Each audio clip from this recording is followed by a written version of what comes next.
அனைவருக்கும் வணக்கம். இன்று கயலின் பார்வையில் ஒரு முக்கியமான செய்திகளை பார்க்க போகிறோம். என்ன அப்படின்னா, குழந்தைகள் முக்கியமாக இன்னைக்கு பார்க்கக்கூடிய செய்திகள் அப்படின்னா குழந்தைகளை பற்றி தான். அதில் கயலுக்கு தெரிஞ்ச விஷயங்களை நான் பதிவு பண்ணுறேன். இந்த ரோட்டில் குழந்தைங்க பிச்சை எடுக்கிறது, குழந்தைங்க வேலையை பார்க்குறது, குழந்தைங்கள அடித்து துன்புறுத்துறது, இதுக்கெல்லாம் சட்டம் இருக்குது. நம்ம எப்படி சொல்கிறதுன்னா, மத்தியத்துலேயும் மாநிலத்துலேயும் சைல்ட் ப்ரொடக்ஷன்ஸ்லேருந்து எல்லாமே இருக்குது. இது எல்லாமே ஒழுங்கான முறையில் செயல்படுகிறதா அப்படின்னு கேட்டால் ஜீரோ அப்படின்னு சொல்லக்கூடிய நிகழ்வுகள் இருக்குது. ஏன் நான் ஜீரோ அப்படின்னு சொல்கிறேன்னா, ஏற்கனவே இந்த செயல்பாடுகளில் சைல்டு வெல்ஃபேர் கமிட்டி செய்த தவறுகளை சமூக வலைதளங்கள் மூலியமாக கொடுத்ததுனால தான் பெரும் பேசும் பொருளாக மாறி அரசாங்கமும் என்ன பண்ணாங்கன்னா, தவறுகளை யார் யார் என்னென்ன மாதிரி தவறுகள் செஞ்சுருக்காங்க அப்படின்ற ஒரு சம்பவங்களுடைய முக்கியத்துவத்தை உணர்ந்து அந்த அதிகாரிகளுடைய மாற்றங்களை கொடுத்து மக்களுக்கு ஈஸியாக அணுகுமுறைகளை கொடுத்தாங்க. ஸோ தமிழக கவர்மெண்ட் பார்த்திங்கன்னா, எந்த அளவுக்கு துரித நடவடிக்கைகள் எடுத்தாலும் சில அதிகாரிகள் தப்பு பண்ணிக்கிட்டு தான் இருக்காங்க. ஸோ இதில் ஸ்டார்டிங்லேருந்தே நான் வந்துடுற விஷயத்துக்கு ரொம்ப வளவலன்னு வேண்டாம். என்னென்னா, சென்னையில் டிஸ்ட்ரிக்ட் சைல்ட் ப்ரொடக்ஷன் ஆஃபீஸில் பாலா சார்னு இருக்காங்க. அவர் கண்ட்ரோலுக்கு கீழே என்ட்ரி சார் இருக்காங்க. அவங்களுக்கு கீழே நிறைய பேர்கள் இருக்காங்க. இவங்க கண்ட்ரோலில் காவல்துறையில் இருக்கிறவங்க ஒரு பெட்டிஷன் கொடுக்குறாங்க. என்ன பெட்டிஷன்னா, சிஎஸ்ஆர் நம்பர் வேண்டாம், த district child production officer Alandur மற்றும் சிடபிள்யூசி கெல்லிஸ் குழந்தைகள் நல குழுமம் அவர்களுக்கு அனுப்பி வைக்கப்பட்டுள்ளது. மேலும் எதிர்மனுதாரரை விசாரணை செய்ய உங்கள் புகாரை பரிந்துரைக்கு அனுப்பி வைக்கப்பட்டுள்ளது என்பதை இதன் மூலம் தெரிவித்துக் கொள்கிறோம். எதுக்காக அப்படின்னா, ஒரு 17 வயது மாணவன், குழந்தை பருவத்தில் இருக்கும் சிறுவன் 18-19 வயசுக்குள்ளே இருக்கக்கூடிய ஒரு பெண்ணை காதல் செய்கிறான் என்பது பெற்றோர்களுக்கு தெரிய வருகிறது. பெற்றோர்கள் எதிர்ப்பு கொடுக்குறாங்க. பெற்றோர்களுடைய எதிர்ப்பை மீறி குழந்தை மன ரீதியாக தற்கொலை மாதிரியெல்லாம் கொஞ்சம் இது பண்ணுறாங்க. அவனை அவன் ரூட்லேயே போய் அவனை திருத்தலான்றதுக்காக பெற்றோர்கள் அவனுக்கு என்ன தேவைன்றதை புரிஞ்சு அந்த பொண்ணை போய் பார்க்குறாங்க. அந்த பொண்ணுக்கிட்ட இருக்கக்கூடிய விஷயங்களை பேசுகிறப்போ தனக்கு தாய் இல்லை என்று, தாய் ஓடி போயிட்டாங்கன்னும், தகப்பன் ஒரு குடிகாரனும், தகப்பன் தன்னிடம் தவறாக நடந்து கொள்ளும் மனிதர் என்றும் அந்த தாய்கிட்ட சொல்கிறாங்க. பையனுடைய அம்மாட்ட இந்த பொண்ணு, லவ் பண்ணுற பொண்ணு சொல்லுது, நான் உங்கள் வீட்டில் அடைக்கலமாக இருக்கம்மா அப்படின்னு சொல்லி கேட்குறாங்க. அப்போது பையனுடைய அம்மா என்ன சொல்கிறாங்கன்னா, அம்மா இதெல்லாம் செட் ஆகாது, ஏன்னா என் பையனுக்கு வயசு கம்மி, நீங்கள் தயவு செஞ்சு உங்கள் அப்பாவுடைய பெர்மிஷனை வாங்கிட்டு வாங்க. ஏன்னா குடிக்கிறாருன்ற ஒரு விஷயத்தை வச்சு மட்டும் உங்கள் அப்பாவை தப்பாக சொல்ல முடியாது. ஏன்னா அவங்க அப்பா எவ்வளோ கஷ்டப்பட்டு உங்களை வளர்த்துருப்பாரு அப்படின்னு அந்த பொண்ணுக்கு அறிவுரை சொல்லி நல்ல ஒரு ஃப்ரெண்ட்லியாக வச்சு நம்ம சைடில் இருக்கக்கூடிய தாயார் அனுப்பி வச்சுருக்காங்க. அப்புறம் பையனுக்கு அறிவுரை சொல்லி எவ்வளோ இது பண்ணியும் இவங்களுடைய ரிலேஷன்ஷிப்பை கட் பண்ண முடியல. ஒரு கட்டத்தில் அவங்க என்ன பண்ணுறாங்க, மொபைல் நம்பரையே மாற்றிடுறாங்க. மொபைல் நம்பர் எதுக்காக மாற்றுறாங்கன்னா, இங்கே தான் ஒரு விஷயம் மெயினாக நீங்கள் யோசிக்கணும். பேரண்ட்டு, பெண்ணை பெற்ற அம்மா பையன்கிட்ட 17 வயது சிறுவன் என்பது தெரிந்தும் அவனுக்கு நான் உனக்கு மேரேஜ் பண்ணி வைக்கிறேன், ஓ அம்மா சொல்கிறத நம்பாத அப்படின்னு தப்பாக கைட் பண்ணியிருக்காங்க. தப்பாக அவன்கிட்ட பேசியிருக்காங்க. பொண்ணுடைய தம்பி, பொண்ணுடைய அக்கா அப்படின்னு உறவுக்காரர்கள் எல்லாமே ஒரு 17 வயது சிறுவன்கிட்ட ரொம்ப பிரெயின் வாஷ் பண்ணியிருக்காங்க. இதை டேக்கிள் பண்ண முடியாத பத்திரிக்கை, எப்படி சொல்கிறது, பத்திரிக்கைன்னு வந்துருச்சு, சாரி மன்னிச்சுக்கோங்க.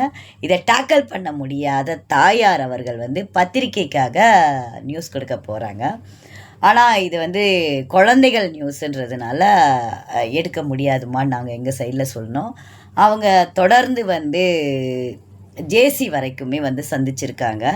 இதில் ஒரு விஷயம் எனக்கு என்ன ஒரு கேள்வி அப்படின்னா, குழந்தைய விசாரிக்க சைல்டு வெல்ஃபேர் கமிட்டி இருக்குது, டிஸ்ட்ரிக்ட் ப்ரொடெக்ஷன் ஆஃபீஸர் இருக்காங்க, சிடபிள்யூசி இருக்குது, ஸ்டேட் டைரக்டர் இருக்காங்க. ஸோ இந்த டிபார்ட்மெண்ட் எல்லாருமே வந்து பார்த்திங்கன்னா அவங்கவுங்க பணிகளை செஞ்சிட்ருக்காங்க. அது வந்து குழந்தைய ப்ரொடெக்ட் பண்ணுறதுக்கும் குழந்தைக்கு கவுன்சிலிங் கொடுக்கறதுக்கும் முக்கியத்துவமாக பண்ணுறோம். ஆனால் இவ்வளோ தூரம் வயசு தெரிஞ்சு ஒரு பெண்மணி தவறு பண்ணக்கூடிய அந்த பெண்மணிக்கு அட்வைஸ் கொடுக்க வேண்டிய இடத்துல சைல்ட் ப்ரொடெக்ஷன் போக முடியாது. ஏன்னா அவங்க மெச்சூர்டு. ஸோ மேஜர் கேர்ள்ஸ்கிட்டேயோ இல்லை ஜென்ஸ்கிட்டேயோ வந்து சைல்டில் வந்து தலையிட முடியாது, தலையிடக்கூடாது. ஸோ அப்படி இருக்கப்போ காவல்துறை தான் இது பண்ணணும். ஆனால் காவல்துறை என்ன கேட்குது, குழந்தைகள் நல குழுமம் அவர்களுக்கும் அனுப்பி வைக்கப்பட்டுள்ளது. மேலும் எதிர் மனுதாரரை விசாரணை செய்ய உங்கள் புகாரை, யார் புகாரை, குழந்தைகளுடைய டிஸ்ட்ரிக்ட் சைல்ட் ப்ரொடெக்ஷன் ஆஃபீஸரோடைய கம்ப்ளைண்ட்டும் சிடபிள்யூசியோடைய பரிந்துரை லெட்டரும் எனக்கு வேணும். 18 வயசு பொண்ணு பண்ணுற தப்பாக கேட்குறது காவல்துறை, அதுவும் மகளிர் காவல்துறை கேட்கணும். அப்புறம் ஒரு வயசு கம்மியான பையன்கிட்ட தவறான முறையில் தாயும் பேசியிருக்காங்க அப்படின்றப்போ அந்த தாய்கிட்ட என்கொயரி பண்ணணும், தகப்பங்கிட்ட என்கொயரி பண்ணணும். யார் யாரெல்லாம் தவறில் ஈடுபட்டாங்களோ அவங்கக்கிட்டலாம் என்கொயரி பண்ணுறதை விட்டுட்டு இவங்க என்ன பண்ணிட்டாங்க, பையனுடைய அம்மா கிட்ட குழந்தைய விசாரணை பண்ணுறப்போ கூட வச்சுக்கல. இவங்க உடனே என்ன பண்ணுறாங்க, ஜேசியை பார்க்குறாங்க, அடுத்து வந்து நம்ம சைல்டு சிடபிள்யூசிக்கு போகிறாங்க, அதுக்கப்புறமா சைல்டு ப்ரொடெக்ஷன் ஆஃபீஸ்க்கும் போகிறாங்க. பாலான்ற சாரை போய் பார்க்க போகிறாங்க. அவர் வந்து சைடில் சப்போர்ட்டு கிடைக்கல. அவங்க வந்து திரும்ப அந்த குழந்தை 17 வயது குழந்தைக்கு வந்து கவுன்சிலிங் கொடுக்குறேன், அது கொடுக்குறேன்னு மென்டலாக ஒரு ப்ரெஷரை வந்து கவர்மெண்ட்டு ஏற்படுத்துது.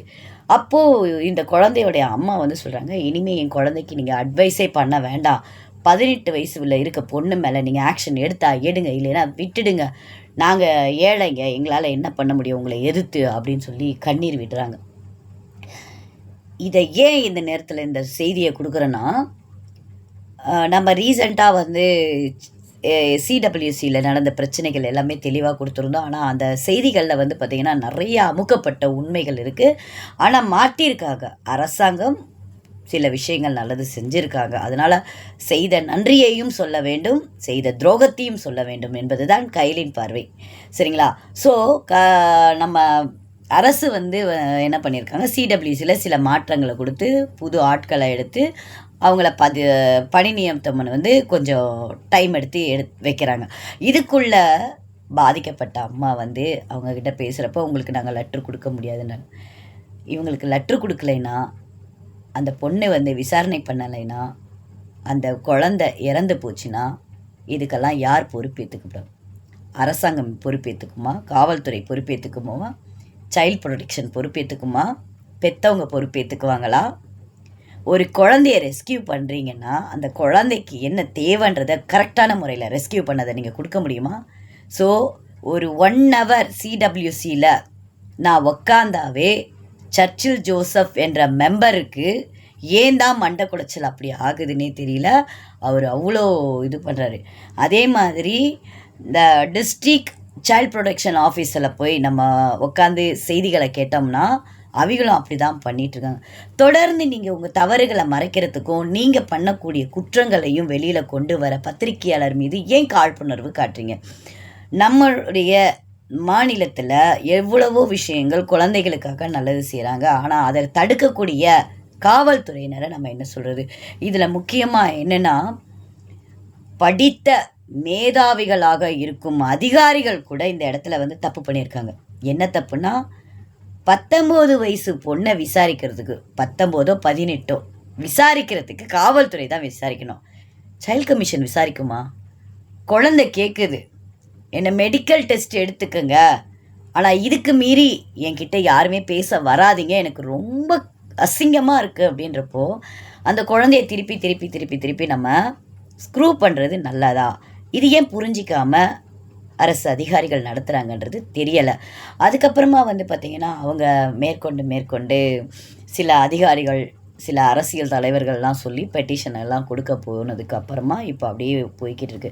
இது ஏன் இந்த நேரத்தில் இந்த கண்டென்ட்டை வந்து நான் உங்களுக்கு கொடுக்குறேன்னா, காவல்துறை வந்து தன் வேலைகள் செய்வதை வந்து தாட்டி விட்டுட்டு மற்றவங்களை குறை சொல்லும் நிலைமையை மாற்றணும். ஒரு காவல்துறை, மகளிர் காவல்துறை என்பது வந்து நம்ம போஸ்கோ கேஸ் எடுக்கிறோம் அப்படின்னா அந்த கேஸுக்கு முக்கியத்துவமான ஆவணங்கள் என்னென்ன தேவை? பெற்றோர்கள் மருத்துவ பரிசோதனை கேட்கும் பொழுது அந்த பெற்றோர்களுடைய ஆவணங்கள் எதுக்காக கேட்குறாங்க அப்படின்றத மெயினாக பார்க்கணும்.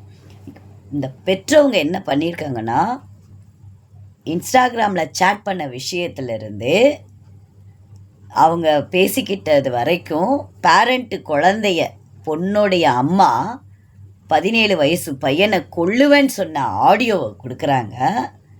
பொண்ணு வந்து நீ வந்து பையனுடைய அம்மாவை மிரட்டுறா, நீ வந்து எனக்கு எதிர்ப்பாக கேஸ் கொடுத்தீன்னா நான் தற்கொலை பண்ணிக்குவேணும், நான் உன் பையனையே உனக்கு திருப்பி நிற்க வைப்பேன்னு சொல்லியும் மிரட்டுறா. இப்படியாப்பட்ட மோசமான பெண்களுக்கு சரியான தண்டனை கிடைக்குமான்னு கேட்டால் காவல்துறை மௌனம் காக்குது. இதுவரை காவல்துறைக்கு கிட்டத்தட்ட ஒரு 9 நாட்களாக அப்படியே அமைதியான முறையில் போகுது. ஸோ இப்போ ரீசண்டாக சுகாதாரத்துறை அமைச்சர் அவர்கள் காதுக்கு எட்டியுள்ளது. விரைவில் இது எஃப்ஐஆர் விழுமா அல்லது குழந்தைய கொன்று விடுவார்களா என்ற கேள்விக்குறியோடு நிற்கிறார்கள். இந்த கேள்விக்குறியாக இருக்கக்கூடாது என்பதற்காக இந்த நேரத்தில் இந்த வீடியோவை நான் பதிவு பண்ணுறேன். உரிய ஆவணங்கள் எல்லாமே இருக்குது. குழந்தை சம்பந்தப்பட்டதுனால குழந்தையுடைய ஆவணங்களை வெளியிடாமல் ஆதாரங்களை மையக்கருவாக நான் வைத்து இந்த வீடியோவை வெளியிடுறேன். தயவு செய்து குழந்தைய ரெஸ்கியூ பண்ணுறவங்க கொஞ்சம் மென்மையாக கருணையாக நடந்துக்குங்க. இல்லை உங்களால் முடியலைன்னா please relieve the job now. நீங்கள் வந்து உங்களுடைய ஜாபில் வந்து நீங்கள் வாங்கக்கூடிய சம்பளத்துக்கு விசுவாசமாக வேலை செய்யுங்க.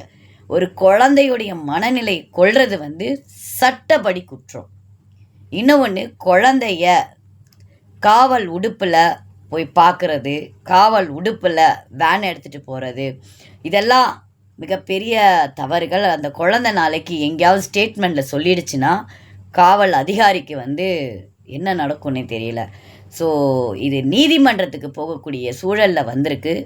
விரைவில் காவல்துறை ஆணையர் அவர்கள் இதை கவனம் கொண்டு கமிஷனர் உடனடியான நடவடிக்கை எடுப்பாரா என்ற கேள்விக்குடன் அடுத்த நிகழ்வில் சந்திப்போம். வணக்கம்.